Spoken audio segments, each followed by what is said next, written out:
Usa ka babaeng abogado og bana niini ang patay human gipamusil sa Davao City. Ani ang report ni Argil Relator. Malipadyon og maadjong hapon kaninjong tanan. Assalamualaikum kanyo katan, marayaw na hapon kamayo hurot.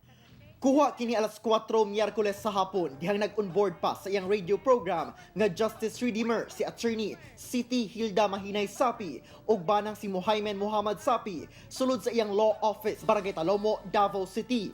Nagahatag sila og free legal advice on air ug mga opinyon sa nagkadaiyang issue nga ginapadangat kanila. Human sa programa, nigawas na ang mag-asawa apan giatangan sila sa wala mailhing suspect ug gipamusil. Nadala pa sa ospital ang magtiayon apan dead on arrival sila.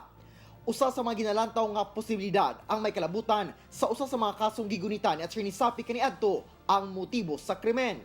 Ang Integrated Bar of the Philippines kun IBP Davao Chapter nasubo pag-ayo sa moong hitabo. The IBP Davao City Chapter strongly condemns the murder of Attorney Hilda Mahinay Sapi and her husband, si Muhaymen Sapi.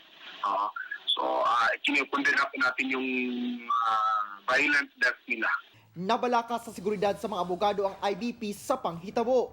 Parang naano tayo na to, na-shock nito sa pangyayari, no? Kasi if lang, no, related ito sa work, yung pagpatay, medyo alarming ito because as lawyers, we're just doing our job, no? Walang personality nito, trabaho lang ito. Parayon pa ang kapulisan sa pag-imbestiga sa maong kaso. Ako si Argil Relator para sa One Mindanao.